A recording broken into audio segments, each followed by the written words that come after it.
سماء طوبى للعبد إذا تنما رمضان. بسم اللہ الرحمن الرحیم نحمدہ ونصلی علی رسولہ الکریم. رمضان 2024 کا آغاز ہو چکا ہے. آپ کو معلوم ہے کئی سال سے میرا معمول ہے کہ جب سے تراویح شروع ہوتی ہے تو تراویح کی نماز میں جو قرآن مجید پڑھا جاتا ہے میں اس میں منتخب آیات کی. السلام علیکم زیادہ رمضان کی پبلک، کیا حال چال ہے؟ ٹھیک ٹھاک ہے، امید ہے خیر و عافیت سے ہوں گے، جہاں بھی ہوں گے خوش ہوں گے. پارٹ 1 کے لیے بہت بہت شکریہ، اتنا پیار دکھانے کے لیے بہت بہت شکریہ. تو پیش خدمت ہے پارٹ 2. تو چلیے زیادہ ٹائم آپ لوگوں کا میں نہیں لیتا ہوں، چلیے دیکھتے ہیں مفتی صاحب آگے کیا فرما رہے ہیں. چلیے. قل لہما افن، ماں باپ کو اف مت کرو. کیا مطلب تکلیف نہ دو؟ فقہائے کرام نے لکھا ہے کہ بھئی اگر کسی قوم میں اف کا لفظ محبت کے لیے استعمال ہوتا ہے تو یہ اف کہنا ماں باپ کو پھر ثواب بن جائے گا. اب کوئی یہ کہ قرآن تو کہہ رہا ہے اف نہ کہو. بھئی قرآن اف کرنے سے منع کر رہا ہے کیونکہ اف کا لفظ عربی میں تکلیف کے لیے استعمال ہوتا ہے. تو اگر کسی زبان میں محبت کے لیے استعمال ہو رہا ہے تو پھر وہ اف ہے ہی نہیں. تو اس لیے آج بھی جب دین میں تحریف ہوتی ہے نا تو لوگ دھوکہ دیتے ہیں. تو چونکہ ہمارا تراویح کا یہ پہلا لیکچر ہے، اس میں عبادت کے مفہوم کو سمجھنا ضروری ہے تاکہ ہم توحید پرست تو بنیں، کیونکہ توحید کے بعد تو سارے اسلام کے احکام شروع ہوتے ہیں. اگر آپ کی توحید ہی ٹھیک نہیں ہے تو آپ کی کوئی عبادت مقبول نہیں ہے، اور قرآن تو توحید سے بھرا ہوا ہے. تو عبادت کا مفہوم سمجھیے. دیکھیں عبادت کے ایک اصطلاحی معنی ہے اور ایک لغوی معنی ہے. لغوی اور اصطلاحی کسے کہتے ہیں؟ دیکھیں ہم کسی بھی لفظ کو نا ایک ٹرم ہوتی ہے، اس میں جب یوز کرتے ہیں تو اس کا مطلب کچھ اور ہوتا ہے، اور عام معنی میں جب یوز کر رہے ہوتے ہیں تو اس کا مفہوم کچھ اور بن جاتا ہے. تو عبادت کا جو عام مفہوم ہے وہ تو غلامی کو کہتے ہیں، غلامی. تو ہم جب کہتے ہیں کہ بھئی فلاں جو ہے وہ عبد ہے، عبد، تو اس کا مطلب وہ غلام ہے.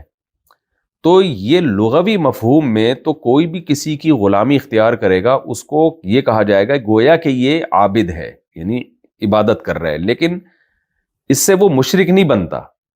اگر یہ شرک ہوتا نا تو غلاموں کا تو بڑا ایک نظام رہا ہے. پہلے زمانے میں لوگ غلام بنائے کرتے تھے اور کہتے تھے یہ میرا عبد ہے، یعنی میرا غلام ہے. تو کیا مطلب یہ کہنے سے وہ مشرک بن گیا کیا؟ نہ. وجہ اس کی ہے کہ جو بھی غلامی کسی کی بھی کرے گا نا تو اس کو بھی عربی میں عبد ہی کہا جاتا ہے. عبادت کا لغوی معنی اس میں داخل ہے. لیکن جب شریعت کہتی ہے کہ اللہ کے سوا کسی کی عبادت جائز نہیں ہے تو عبادت کا معنی صرف غلامی نہیں ہوتا. وہاں عبادت کا ایک خاص مفہوم ہے، شریعت کا ایک ٹرم ایجاد کی ہے اسلام نے کہ جو ہے نا وہ ٹرم آپ کو ذہن میں ملحوظ رکھنی پڑے گی. اس سینس میں اگر کسی کی آپ غلامی اختیار کریں گے تو وہ والی غلامی اسلام میں شرک کہلائے گی. آج کل کے بہت سارے لبرل سیکولر قسم کے اسکالر جو آ رہے ہیں یا ان پڑھ قسم کے اسکالر جو آ رہے ہیں لیکن مذہبی اسکالر بنے ہوئے ہیں، انہوں نے ہر چیز کو شرک کہنا شروع کر دیا کہ بھئی ہم کسی کی بھی غلامی اختیار کریں گے تو مشرک بن جائیں گے. تو یہ بھی غلط ہے. تو عبادت کا وہ مفہوم جو اسلام کہتا ہے، مثال کے طور پر صلاۃ کا لفظ عربی میں دعا کے معنی میں بھی استعمال ہوا ہے. تبھی تو آتا ہے نا قرآن میں ان اللہ وملائکتہ یصلون علی النبی، اللہ اور اس کے فرشتے نبی پر صلاۃ پڑھتے ہیں. کیا مطلب؟ درود بھیجتے ہیں، دعا مانگتے ہیں. اللہ تو دعا نہیں مانگتا، اللہ رحمت بھیجتا ہے، اور نبی اور جو فرشتے جو ہیں وہ رحمت کی دعا کرتے ہیں. تو دعا کے معنی میں استعمال ہو رہا ہے. لیکن یہی صلاۃ ایک خاص عبادت کے معنی میں بھی استعمال ہوتا ہے جس کو نماز کہا جاتا ہے.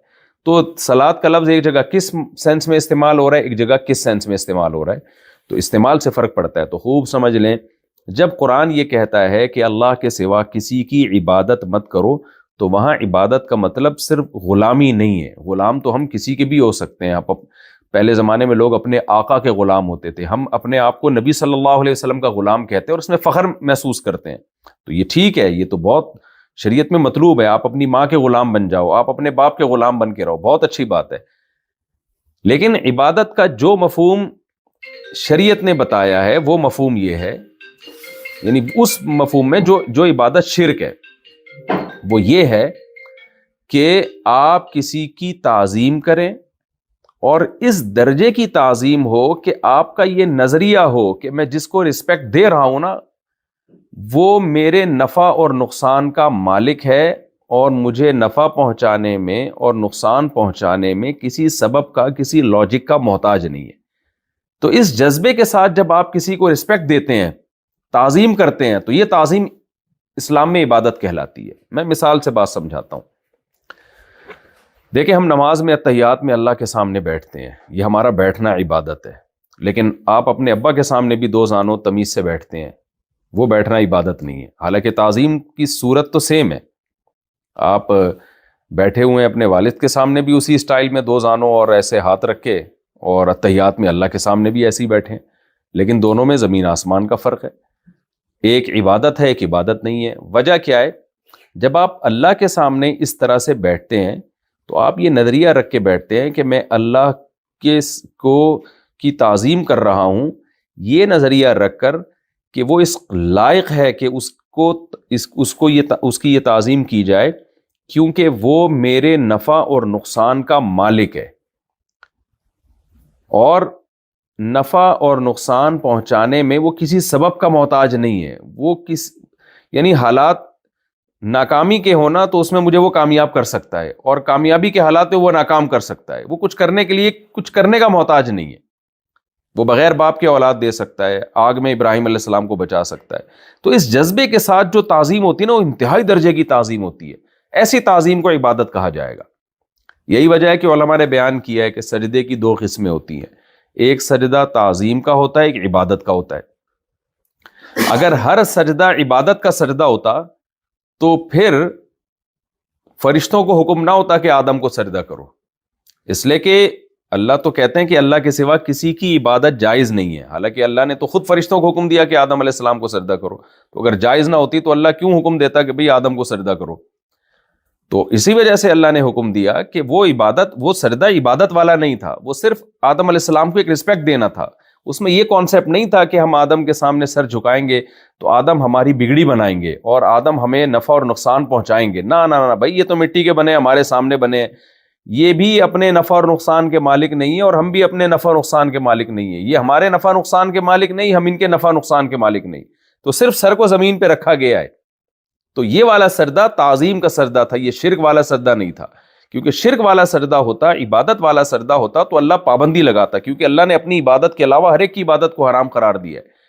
یعقوب علیہ السلام کے بھائیوں نے سجدہ کیا یوسف علیہ السلام، یعقوب علیہ السلام کے بیٹوں نے سجدہ کیا یوسف علیہ السلام کے سامنے، وہ بھی تعظیم والا سجدہ تھا. تو پتہ یہ چلا کہ بھائی ایک تعظیم ہوتی ہے اور ایک ہوتا ہے اس کانسیپٹ کے ساتھ کسی کو کی تعظیم کرنا کہ یہ آپ کے نفع اور نقصان کا مالک ہے. جب اس کانسیپٹ کو سامنے رکھ کر آپ کسی کو رسپیکٹ دیتے ہیں اور تعظیم والا عمل کرتے ہیں تو یہ عمل عبادت کہلائے گا، اور یہ اللہ کے سوا کسی کے لیے حلال نہیں ہے. خوب سمجھ لیں. ہاں، اس امت میں تعظیم والے سجدے پر بھی اللہ نے پابندی لگا دی تاکہ شرک کا دروازہ ہی بند ہو جائے. خوب سمجھ لیں. ایک بات تو یہ ہو گئی. دوسری بات یہ کہ شریعت میں کچھ مواقع ایسے ہیں جہاں آپ کی نیت یہ نہ بھی ہو کہ سامنے والا نفع اور نقصان پہنچا سکتا ہے، اور آپ سامنے والے کو عزت دیں، تو شریعت نے بعض مواقع ایسے ہیں کہ ان میں اس تعظیم ہی کو شرک قرار دے دیا. مثال کے طور پر آپ کسی پتھر کے بت کے سامنے جھکتے ہیں. جب آپ سے پوچھا جاتا ہے آپ اس کو عزت کیوں دے رہے ہیں، آپ یہ سمجھتے ہیں کہ میرے نفع اور نقصان کا مالک ہے، آپ کہتے ہیں نہیں، یہ میرے نفع نقصان کا مالک نہیں ہے، مجھے پتا ہے، میں ویسے ہی رسپیکٹ دے رہا ہوں. تو یہ جو آپ کسی بت کے سامنے اگر جھکیں گے نا، تو شریعت نے آپ کے عمل کی جو آپ لاجک پیش کر رہے ہیں کہ میں ویسے ہی جھک رہا ہوں، شریعت اس لاجک کو نہیں مانتی. شریعت کہتی ہے آپ کافر ہو جاؤ گے. یعنی پتھر کے بنے ہوئے بت کے سامنے آپ کسی بھی نیت سے سجدہ کریں گے تو اسلام نے اس عمل کو کفر ہی قرار دیا ہے. اگر ویسے کسی شخص کے سامنے سجدہ کریں گے تو آپ سے آپ کی نیت پوچھی جائے گی. حرام تو ہے، گناہ تو ہے، ہر قیمت پہ سجدہ کرنا حرام ہے، لیکن نیت پوچھی جائے گی. اگر آپ کہتے ہو میری نیت یہ تھی، میرے ذہن میں یہ تھا کہ یہ مجھے نفع اور نقصان دے سکتا ہے، تو آپ کافر ہو جاؤ گے، اس لیے کہ آپ نے عبادت کر لی کسی اور کی. اور اگر آپ کہتے ہو میری نیت یہ نہیں تھی کہ مجھے نفع نقصان پہنچا سکتا ہے، میں ویسے ہی رسپیکٹ دینے کے لیے جھکاؤں، تو گناہ گار ہو گئے، کافر نہیں ہوگے. لیکن کسی پتھر کے بنے ہوئے بت کے سامنے اگر آپ جھک گئے تو پھر آپ 100 دفعہ کہتے رہو کہ میں نہیں مانتا کہ یہ مجھے نفع نقصان پہنچا سکتا ہے، لیکن شریعت آپ کی بات نہیں مانتی، اسلام آپ کو کافر ہی قرار دے گا. وجہ اس کی ہے کہ پتھروں کے سامنے جھکا ہی اس نیت سے جاتا ہے کہ یہ مجھے نفع اور نقصان پہنچا سکتے ہیں، اس کے علاوہ کوئی اور نیت ہوتی نہیں ہے، تو یوں کہا جائے گا یہ جھوٹ بول رہا ہے یہ آدمی، تو عند اللہ بھی کافر ہو جائے گا اور اس پہ جو ہے دنیاوی حکام میں بھی اس کو کافر ہی قرار دیا جائے گا۔ تو ایک تو عبادت کا یہ تصور، تو اسی طرح غیر اللہ کے نام پہ جانور ذبح کرنا۔ تو جی کیا حال چال ہیں، سب ٹھیک ٹھاک ہیں؟ یہ تھے ابھی مفتی صاحب، انہوں نے بیان دیے، انہوں نے کل کے بیان کو اور آگے بڑھایا، تو امید ہے آپ لوگوں کو پسند آیا ہوگا۔ پسند آیا ہو تو ذرا لائک اور سبسکرائب کر دیجیے گا۔ یہ تھا پارٹ 2، انشاءاللہ امید ہے بہت جلد پارٹ 3 بھی آپ کو دیتے ہیں۔ کیا کر رہے ہیں آپ؟ کیا کر رہے ہیں آپ؟ کیا کر رہے ہو؟ بتاؤ، سب کو بتا دو میرا آج روزہ بھی ہے۔ بولو بولو۔ میرا آج روزہ بھی ہے۔